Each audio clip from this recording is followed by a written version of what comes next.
Thank you. There are two potential additions to the agenda tonight. One is a late request from the Mount Laurel School for a street closure for this weekend. And I'll hold off on moving anything.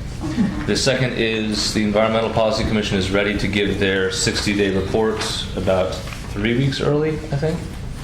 You had to the end of the year, so. We thought this was the last meeting of the year, so we. Okay, well, next week is, right, anyway. Back into it. Regardless, they're done early, and they're ready to present their findings to us. So I will move. Please. And Huguenot Street has a last closing request that's on the table for it. Huguenot Street as well? Huguenot Street, but that's for next weekend. We got a late email. We got Waldorf School and Mountain Laurel. Now Laurel wants to close the street this weekend. Mountain Huguenot- Laurel and Huguenot Street tonight. Yes. Okay, so those three, I'll move that we add those three to the agenda. Is there a second? Second. All in favor? Aye. All right, and we will try to get people home in order. I know there are folks here for the EPC. There are folks here for and I'll get to public comment in a second. There are folks here for the New York City water discussion, I believe. Yes? Mm-hmm. Is there anyone here for something specific on the agenda? No? That's Yes. on the agenda. Yeah, I'm just trying to move things to the front that people are here for. Yeah? I want to speak briefly about equipment pipeline. Oh, no, we're going to do public comment next, but I just wanted to get a sense while we're doing public comment what people are here for. All right, so go right ahead then. You're first. Okay. I'm delighted to see that a resolution concerning Pilgrim Pipeline is on the agenda, and I hope that you come out in opposition to it. Thank you. Thank you. Opposition to the pipeline, not the Yes, correct. not the memorandum, I assume. Yes, correct. Dan. Well, I guess I came here intending to talk about the gas conversion. I don't know if that's appropriate. But I just wanted to make note, last night we had Climate Action Coalition and a couple of other local groups had an action out by the thruway against the Pilgrim pipeline. And it was notable that despite the weather conditions, we had 50 people approximately came out. Maybe more notable was that press representing 8 different groups came out. But I thought the most notable thing is, without my customary sign, honk if you love something, to get people to honk, everybody was honking.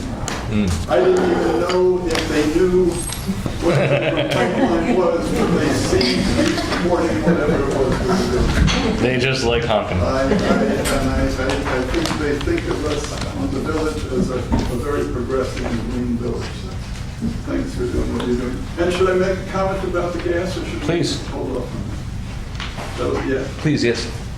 I was privy to a copy of the report that you folks have received, and I just perused it briefly because I've only had it for 24 hours, but I was impressed with a couple of things. First of all, that the price of gas is projected to go up almost 4% per year.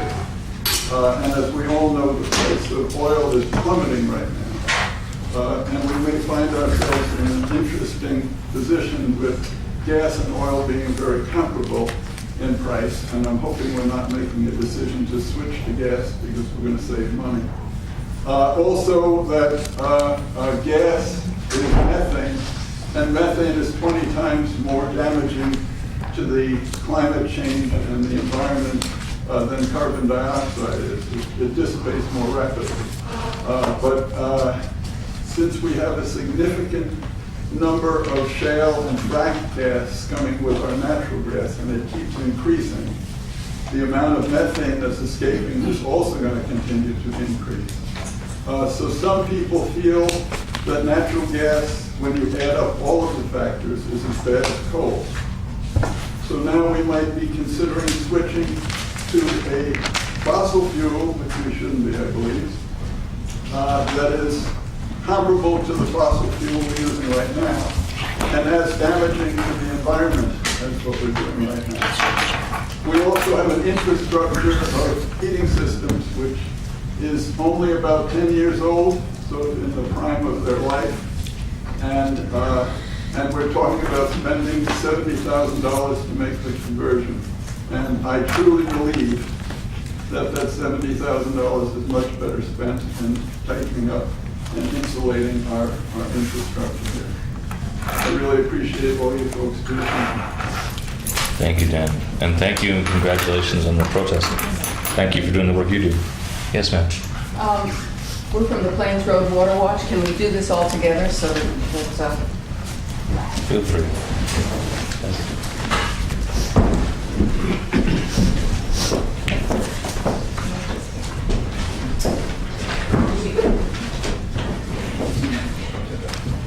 Okay. All right. You guys ready? You obviously know we're from the Plains Road Water Watch. We recognize that the village board has been making a good faith effort to obtain the necessary information in order to make an informed decision on temporary or permanent water sources for the village and the entire Plains Road community in 2016 and beyond.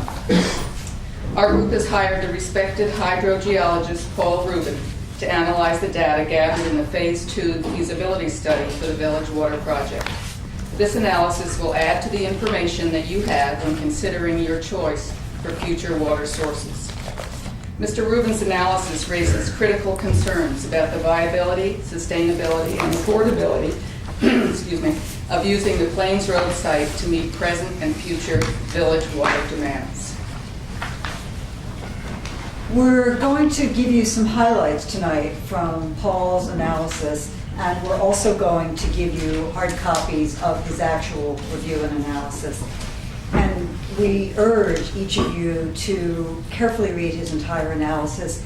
It's short, it's very readable, and it's very meaty. And as Sue said, it raises serious concerns about viability, sustainability, and costs. And it becomes, I think, abundantly clear upon reading Paul's analysis that logically it would be prudent for the village board, for you, to pursue a water supply that fulfills a number of goals.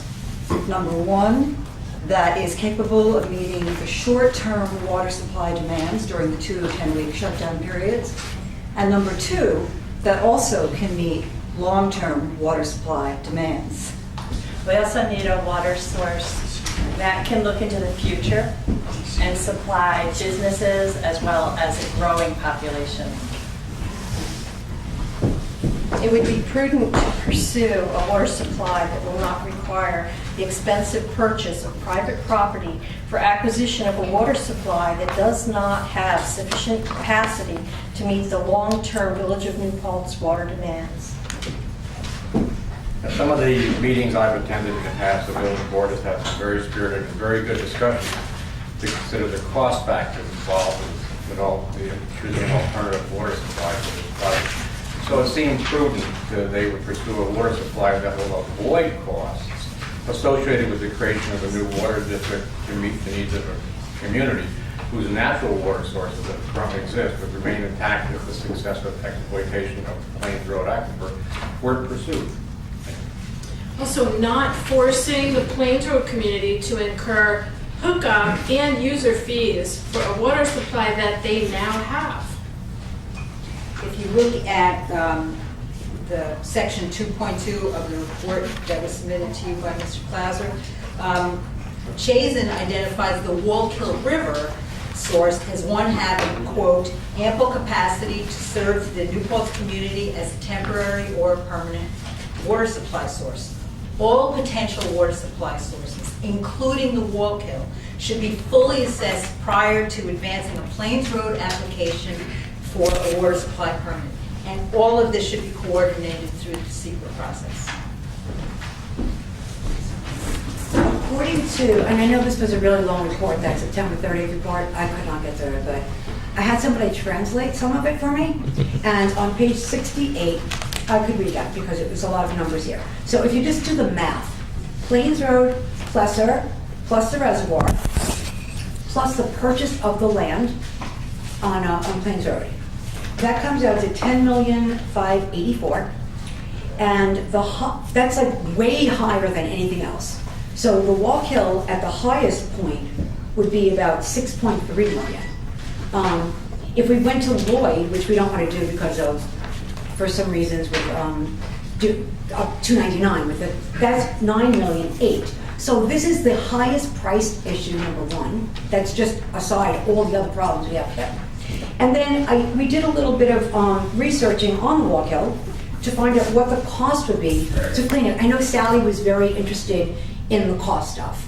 So I spoke with the city of Poughkeepsie and what it costs them to clean the Hudson. And they pay $1 per 1,000 gallons.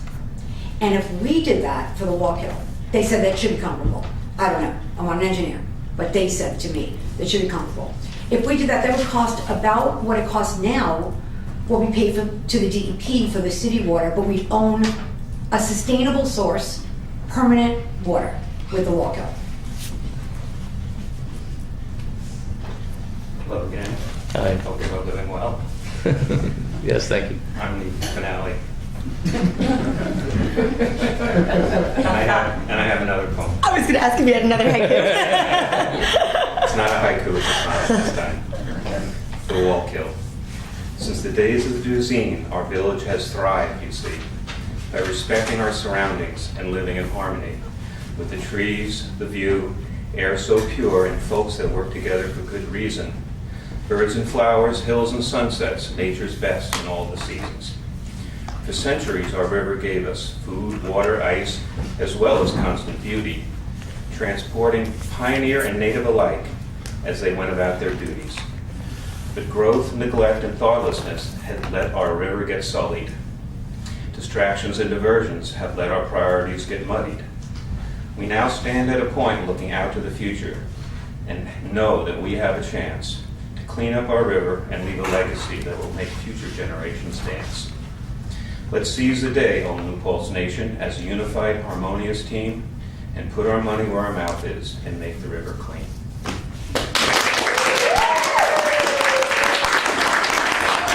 Thank you. We're going to publish the collected works as soon as we have enough of them. Exactly. Better come to a conclusion soon.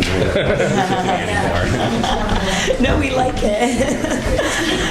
It's an interesting twist on the public comment. It's good. Thank you. Right? It would have been unfortunate during the call. Oh, this is Paul's thing? This is what we just read. Oh, okay, cool. Thank you.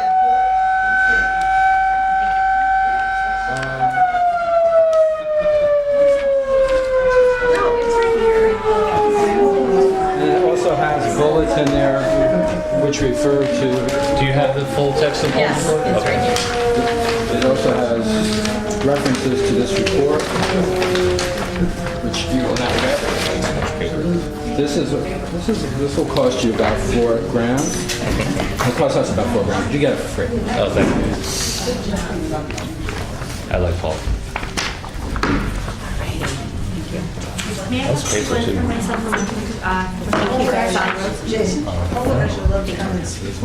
Oh, he's been here before. No, but he's like, Yeah, we'll work it out. We didn't know this existed until right now, so let us look at it. You didn't know that report existed? Our report. Paul's report. I said, right, no, I know. You did. I didn't need it. We just didn't have it. Yeah, I can see it. You knew they were doing, you were told you that. Oh, I knew Paul was working on, yeah, exactly. All right, any other public comment? What other public comment? None? All right. That's it. Give us a chance, we're gonna talk. The poetry shut everybody up. All right, so let's see, what do we have here? You want to move to close public comment or just move to the agenda? Oh, we just moved to the agenda. Let's move to the agenda. Well, let's do the backup water supply first, because that's more of a report than much of a discussion, I think, right, Tom? It could be. Could be. We'll do that, and then we'll do the EPC report, and then I think that's it. Oh, the Pilgrim Pipeline, right? You were here for that? Okay, we'll do those. Do those three, and that'll do them. So, Tom, you want to take it over? There's an update on where things are progressing now. DEP has informed us that the major 10-day shutdowns of the Catskill Aqueduct will not take place until spring 2017 and fall 2017. Well, 2017. It was originally scheduled for fall and then spring. So, immediately it's 216 and then 217. Now it's 217 and 217. Although there may be shorter interim shutdowns that take place before then. For example, there will be a one-day shutdown during the next week or so that they have informed us of. Our DPW staff are prepared for this. I trust that you all know that we have, well, maybe you don't all know, but I trust that some of you know that we have 4 reservoirs up Mountain Rest Road, and that we have approximately a 7-day supply of water typically. And that is without recharge.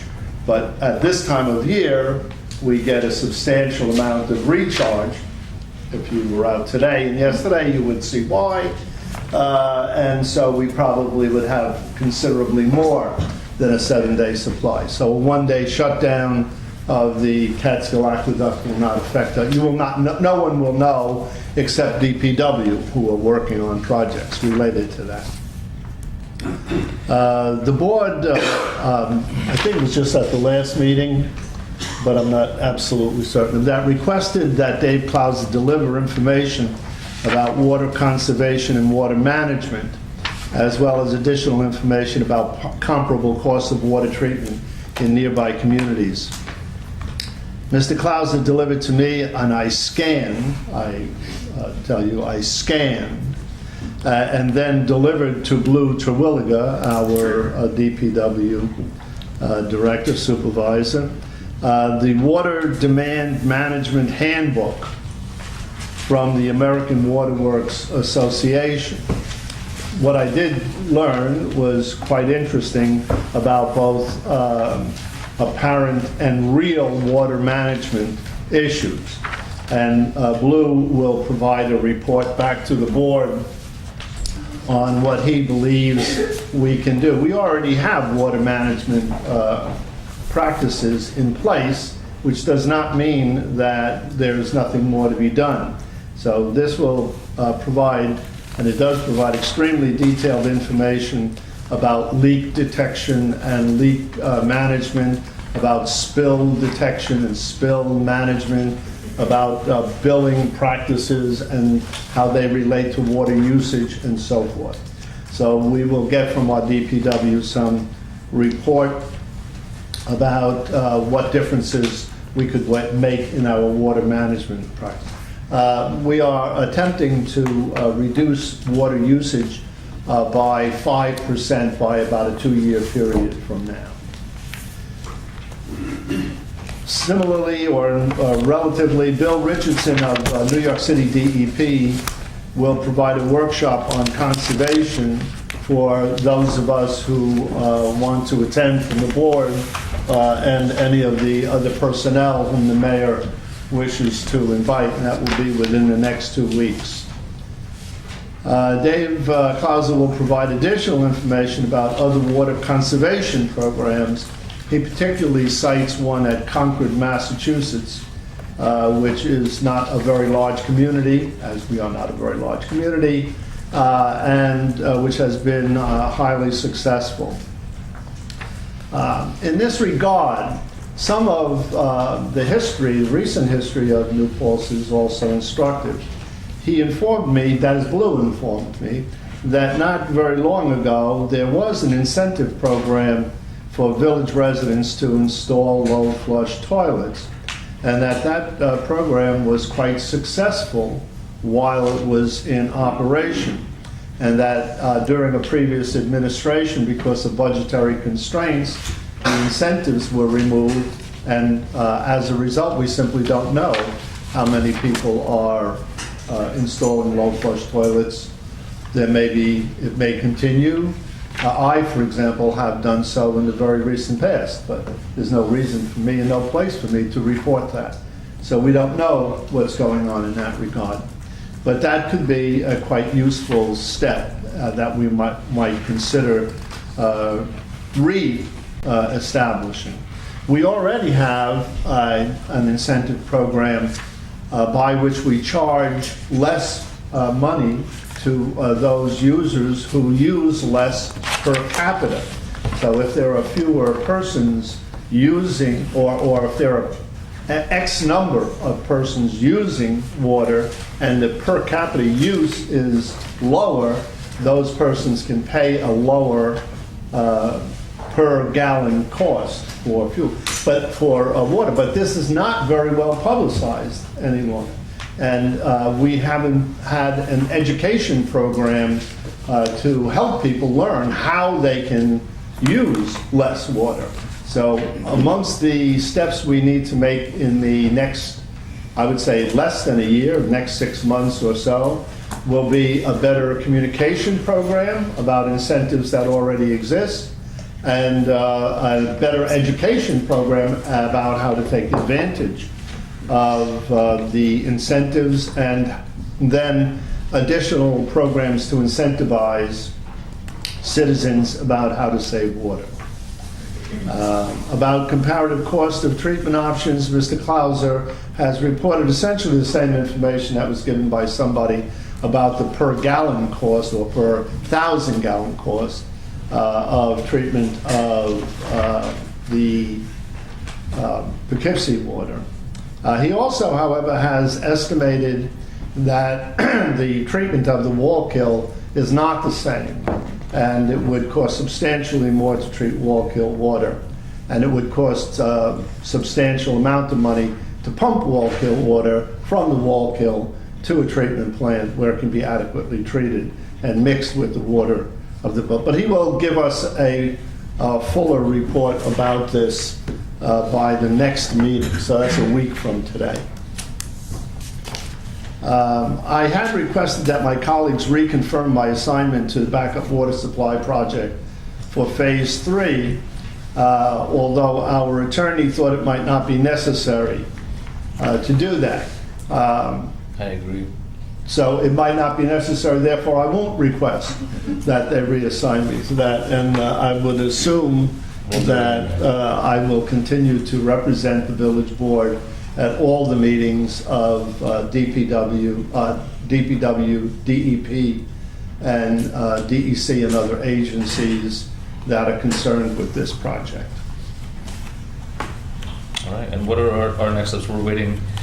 We'll be discussing, next week, we'll be discussing Dave's new information. And Sally has reports on, I believe, on some further investigations with Plains Road. I expect to have additional contact between now and then with the village persons who are need to be our collaborators if we're going to be moving water around various town, not village properties. And we'll have had time to look over Paul Rubin's report. And we'll have time to look over Paul Rubin's report. So will we bring this back up again next week?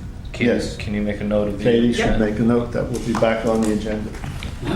All right, any questions from the board? No, but so are we? I know there's no been always questions now, but this is not the right part of the meeting. We say that for public comment. If you want to come back next week or email us as always, but we're not going to get into a back and forth tonight about what we're discussing. With that, any other questions from the board? Okay, thanks, Tom. Thank you. Let's see, where were we? Backup water supply is done. Why don't we do the EPC now? Who'd like to, Dennis, John, who's discussing the EPC report? We're here. Just all questions are here. We'll try to keep this to 10 minutes or less.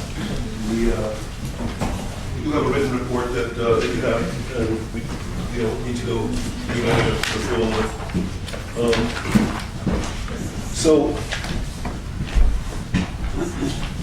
and firstly, I want to thank the village board for giving us the opportunity to look into this and do some data-driven advising. Thank you for doing it. Kind of what we're here for. Thank you very much, and for having it in our hands at least somewhat before the board meeting, so we had a chance to look at it. Yeah, we've been under, we thought this was the last meeting of the year, so we've been under the gun. You did very well. But what happened was there were a number of presentations and an effort by Central Hudson to persuade the board to use the Village Hall parking lot for a natural gas line. Businesses on Main Street want natural gas, and that's certainly their right. This is America, and if there's interest in doing that, that's fine. The Environmental Policy Commission had a problem with a lot of aspects of if that decision had been made. It turned out this board was treated very poorly by Central Hudson in their presentations, and not really given accurate information. So we think you've dodged a bullet in not running the gas lines underneath the Village Hall parking lot. I happened to see this afternoon, I went to the parking lot behind Oasis Cafe, and those lines are already going into the ground to bring gas to Main Street. So it's a win-win. The businesses have their gas, but we haven't compromised principles with doing it here at Village Hall. There's also, I guess, each commissioner on the EPC has a pet issue, and this issue, the natural gas issue, is one Dennis Young, Commissioner Young, had brought up. So I'll let him speak to what we found out about the relative positives and negatives. Joanna Weiss looked into solar and photovoltaic, and John Starr looked at geothermal. So we'll try to quickly go just through those topics and answer any questions you have. All right. So as far as presenting a well-rounded argument, we started with the case for converting to natural gas rather than letting desire lead us. We went with data. So natural gas produces less carbon dioxide than the current oil-fired furnace, and is currently less expensive when you don't factor in the cost of conversion. Beyond that, there were not many benefits. The case against converting to natural gas, okay, and this is according to the U.S. Energy Information Administration's annual energy outlook for 2014, it's very recent and relevant. To provide the supplies necessary to meet growth in natural gas consumption and a rise in exports, natural gas producers will move into areas where the recovery of natural gas is more difficult and expensive, which leads to pricing increases. Prices are expected to rise for natural gas by an average of 3.7% per year. And the growth in demand for natural gas will result in upward pressure on prices, particularly in the 2015 to 2018 period. And they're also claiming that the shale gas share of the natural gas production was 40% in 2012 and will increase to 53% by 2040. Okay. According to the Environmental Protection Agency, methane is the primary component of natural gas, which is emitted into the atmosphere during the production, processing, storage, transmission, and distribution of natural gas. Methane is the second most prevalent greenhouse gas emitted in the U.S. from human activities. And methane's lifetime in the atmosphere is much shorter than carbon dioxide, but is much more efficient at trapping radiation than carbon dioxide. And pound for pound, the comparative impact on climate change is over 20 times greater than carbon dioxide over a 100-year period. So while Central Hudson can come here and say that it burns cleaner, it's not more environmental friendly, or at least it's very arguable. Okay. Natural gas produced over 25% of domestic carbon dioxide, and our carbon dioxide emissions from natural gas have increased steadily over the past 5 years. Okay. I'd also like to point out that the documents that we received from Central Hudson referred to 8,716 gallons of oil used on a yearly basis, which, when we looked at what was actually used by the village in the past two usage years, not calendar years, it was 6,550 gallons and 6,054 gallons, so at least a 25% markup there. And when they're saying how much you're going to save per gallon, when you increase the number of gallons, they're inflating the actual savings by doing that. You know, and I'm not going to say that they're lied. I don't know where they got their information from, but their information was wrong based on what you gave us. Okay. So Central Hudson had projected a conversion cost of just under $69,000 to taxpayers, despite having a fully functional heating system. And based on last year's gas prices and oil prices, which were, the oil was much higher than it currently is, gas was less than it currently is, it would have been a 7-year payback period. When you add in the 3.7% increase that the U.S. Energy outlook is predicting, it pushes it out to 10 years for your payback. And that's when you're factoring in the 12-month rolling price of oil from the last 12 months. So should oil continue to go down, that 10-year payback period is just going to keep getting longer and longer, effectively committing to fossil fuels for much longer than the 7 years that they've initially proposed. So, if you go on, just some graphs showing the volatility of the gas spot price and how it goes up and down, and it's been down for the last few years, so it's a good time for Central Hudson to go around and make the case that it's cheaper, but it doesn't tend to stay in one place for very long. Okay, and the infamous NYSERDA energy audit of 2004 stated that they did not believe it would be cost effective to convert the electric heating system that we had in 2004 to gas because it was too expensive then, and the price in January of 2004 when they said that was very similar to the price in this past February due to the volatility of gas prices. So it's considering we have very new furnaces, it's really hard to make the case. And as far as the future of oil prices, Well, you said, the footnote there says that statement was made before our current furnaces were installed. right? The So whole is that, NYSERDA audit. so is that still true though? The NYSERDA audit claims that everything was electric. Right. It was converted from electric to oil because oil was cheaper. Okay. So, I mean, have you even achieved cost payback on switching to oil yet? I mean, we're doubling down on fossil fuels in a 7-year period here. You know, so as far as the future of oil prices, oil futures are down 22% year over year, where natural gas futures have risen 14% in the same time frame. The year-over-year local price of home heating oil has decreased 10.2%, which is consistent with the statewide decrease of 10.9%. And a 10% decrease in oil expense for 2015 from actual oil usage from last year would be $2,200.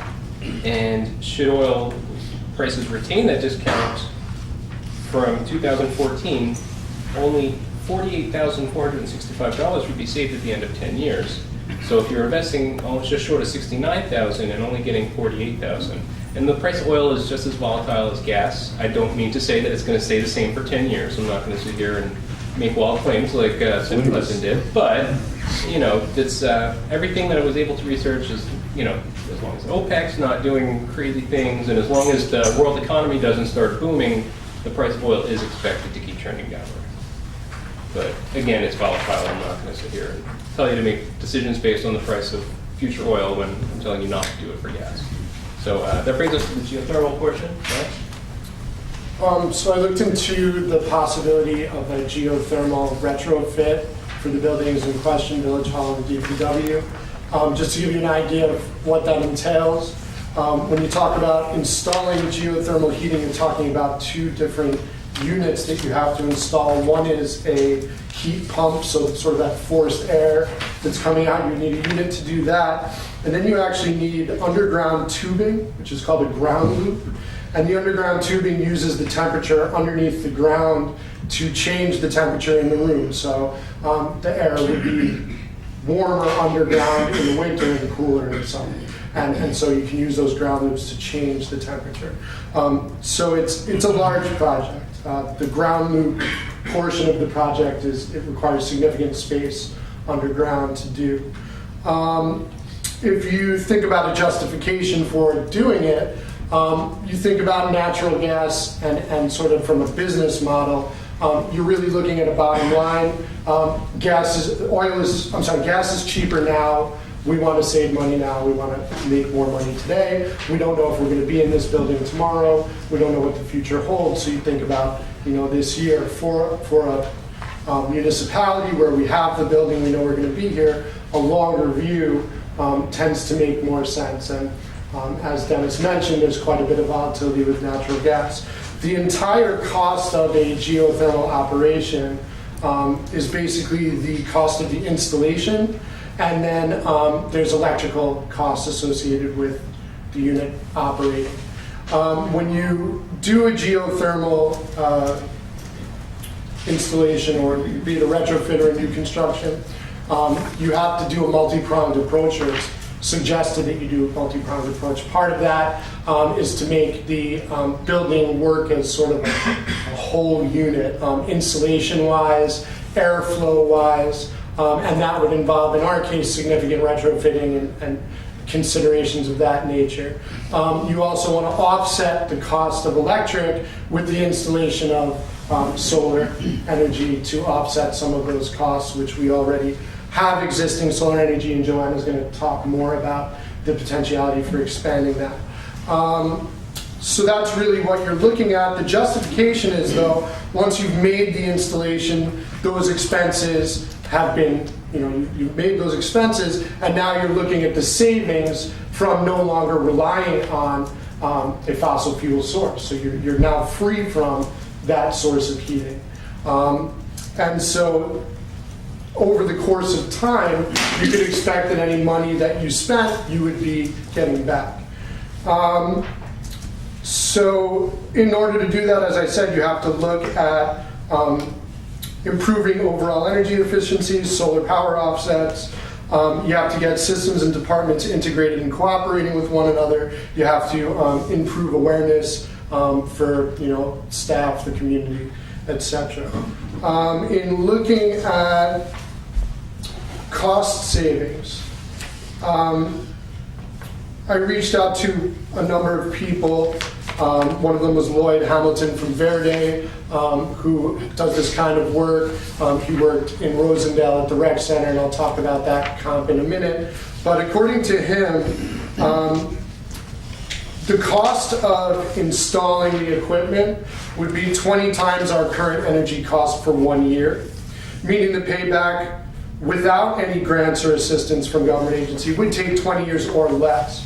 However, such a project could be accomplished through a PPA or another agreement, reducing the initial cash layout and allowing us to monetize tax credits that would not otherwise be available.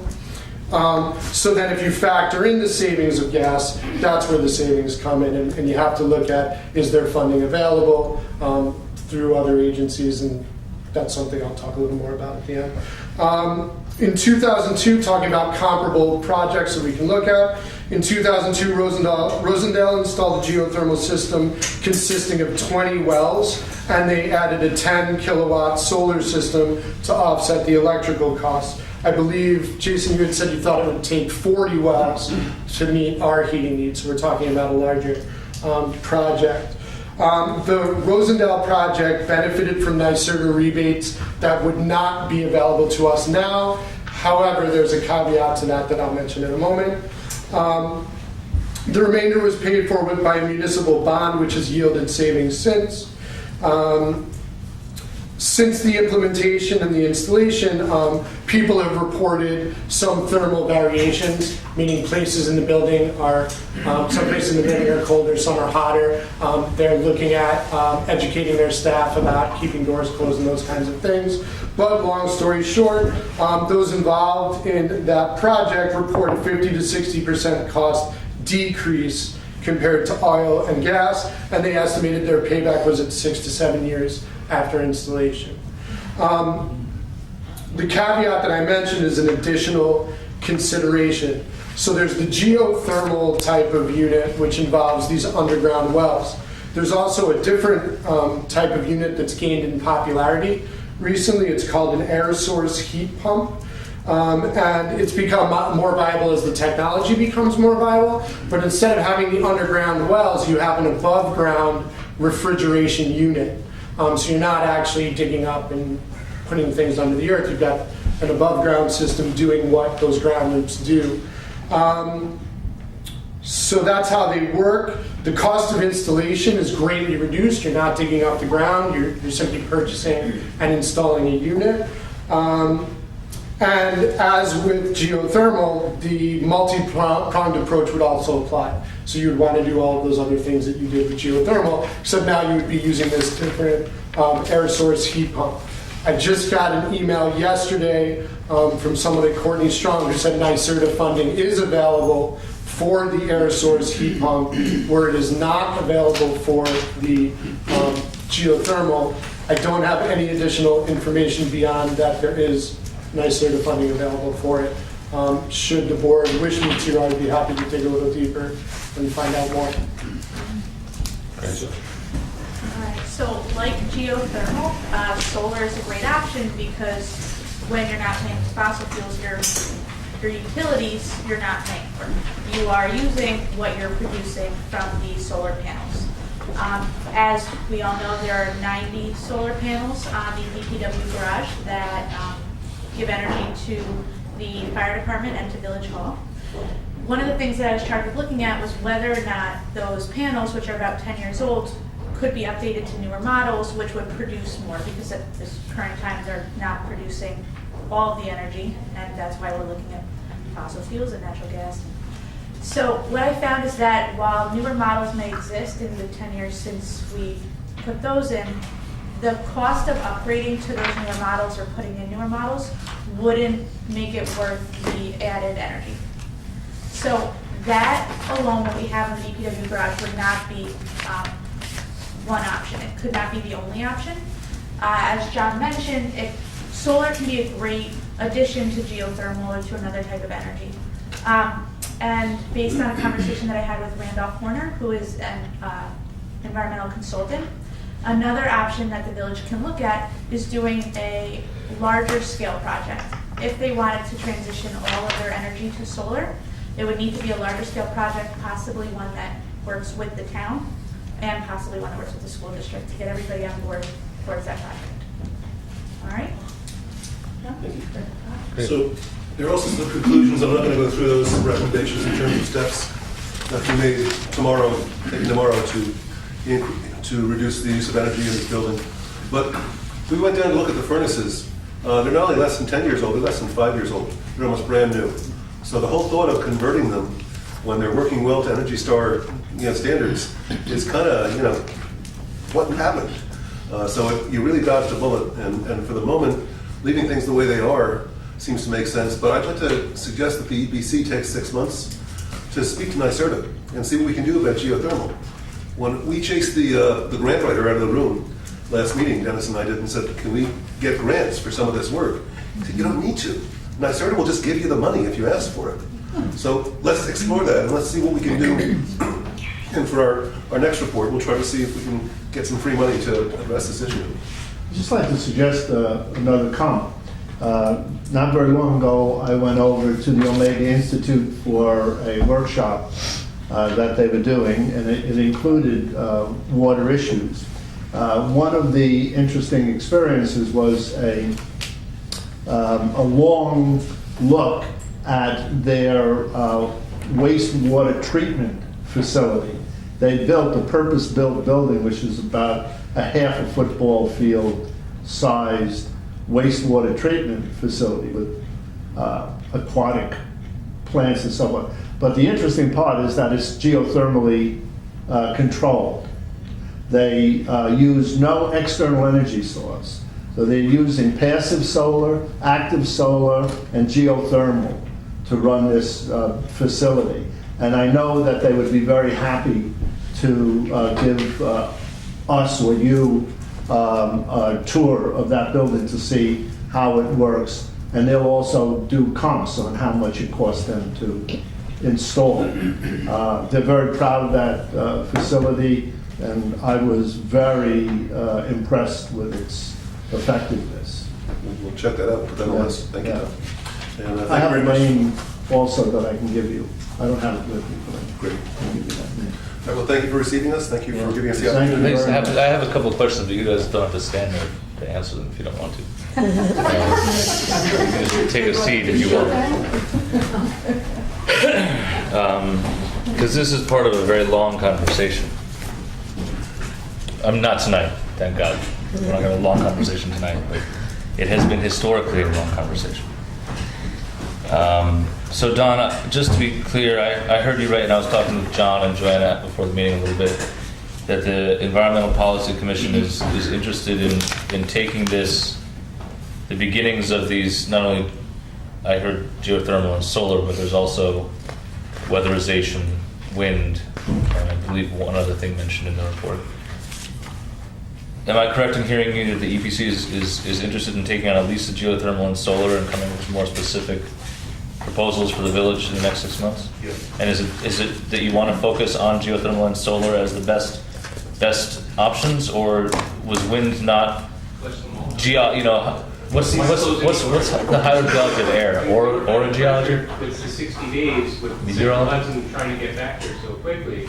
But if there's no dire need to switch everything over, and we can really flesh out all sides, why not look at all the information and come up with this well-rounded thought? Oh, well, I'm asking because I'd like to see this, no matter what, put aside the conversation of oil versus natural gas. I'd love to see some proposals for geothermal and for solar. And I have some numbers I can share with you that were projects I started and had to put aside and things like that. I have some data that might be useful. There's that whole biomass report. Yeah, there's lots. There's a lot of things that. There's lots that we can, but you guys are still new, so I don't want to overwhelm you. The question, though, that we're answering is whether we should have a natural gas burner or we should have an oil gas burner.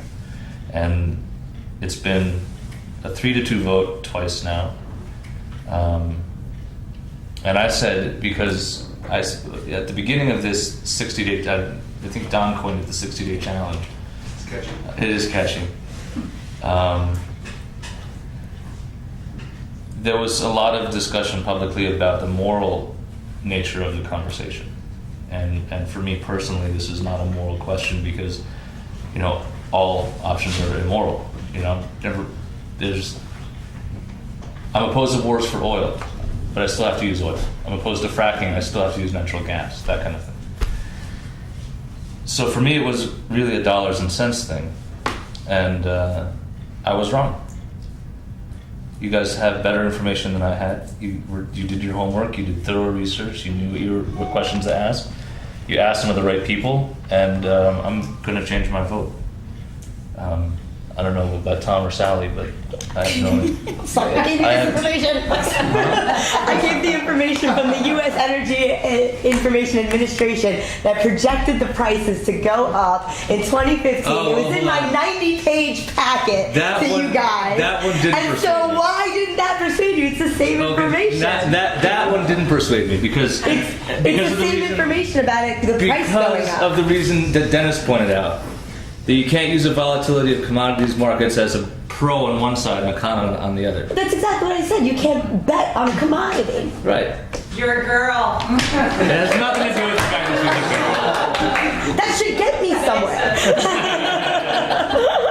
No, it does. Whatever. I'm glad you're voting this way now. That's all I'm going to say. I'm going to restrain myself, but not for this. If you know what the price of oil and gas is going to be next year, this being the end of 2014, I want at least a 10% cut of the first billion that you're going to make.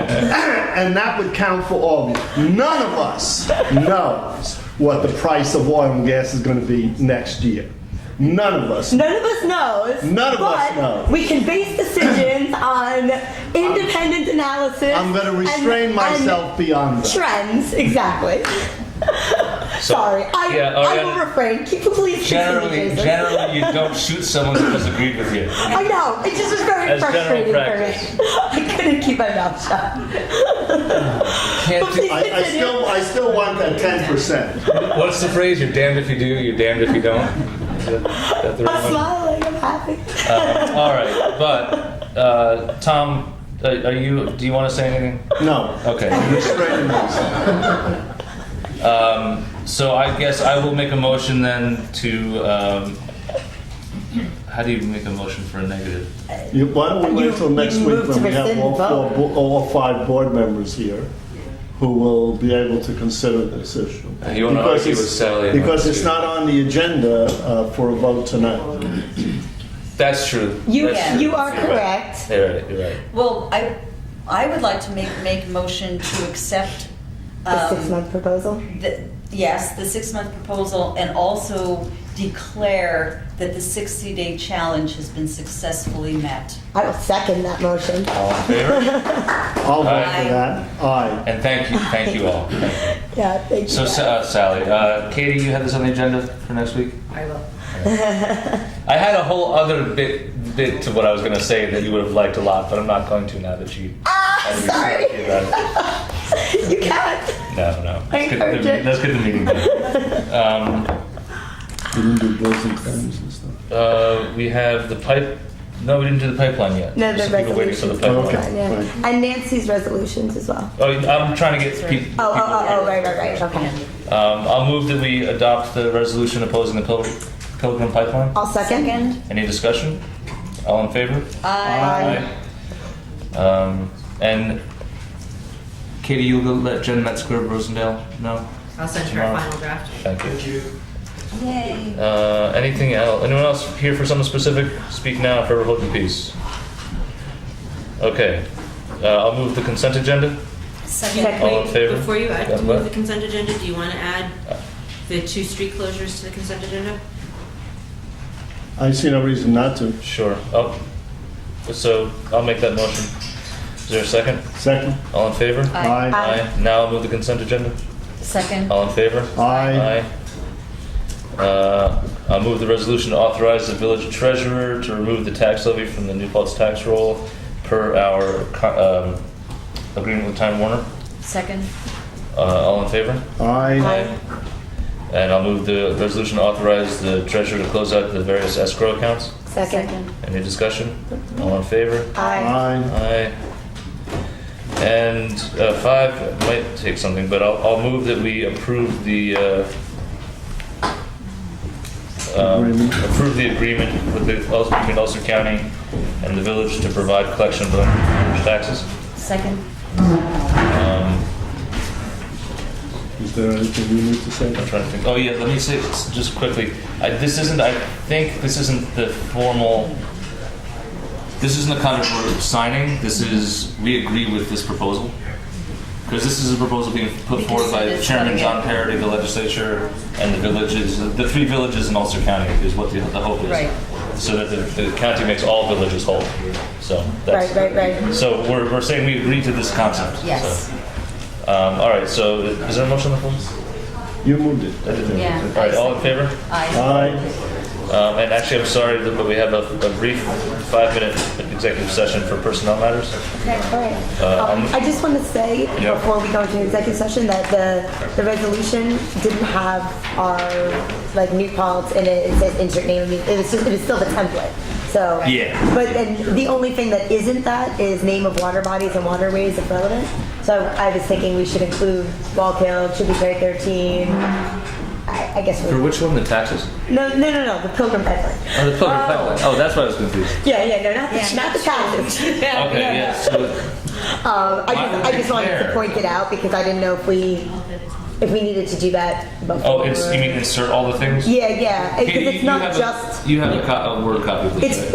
It wouldn't matter if it was just name of just New Paltz inserted, but just names of water bodies. Just Katie, you'll read through it. I'll read through it, I'll double check it with Bill and we'll send it out. You want to What's relevant? What else is a relevant water body? You know. The Wallkill, basically. It's the Wallkill Tributary 13. 99. The stream in Peace Park. Well, you say that to be snarky, but I mean, I'm serious though. What are we, Yeah, right. Which are the relevant? Well, do you want to draft something and send it out tomorrow? I mean, sure. I think we listed them. I'm just wondering if there are any others. Then put those in. No, that's The it. Wallkill Tributary 13, Oh, the stream in Peace Park. The Shanghai Kill, which flows through Peace Park. That's the one that goes to campus. The Wallkill, the Shanghai Kill, the Millbrook, Tributary 13. Yeah, the Shanghai Kill. I think that's it. Since we eventually lead to the Hudson, we may as well. I was wondering about the Hudson as well. Yeah, okay. Atlantic. The world. All things go to the sea. The polls. All right, so I move we go into executive session. Second. All in favor? Thank you guys. That was great. Yeah, thank you. Do you want the camera person to Are we stay? anticipating making any actions? No. Yep, I can probably sign for you. While Terrence is here, I want to ask about the Peace Bowl. Nick, last I saw it, Nick was cleaning it up. That was the last I heard about it as well. Was it Yeah. just in DPW? That's why it's in the DPW. It's in the DPW garage with that ugly metal swing. Yeah, I think we're That gonna. we got to put back in the park. As a not report.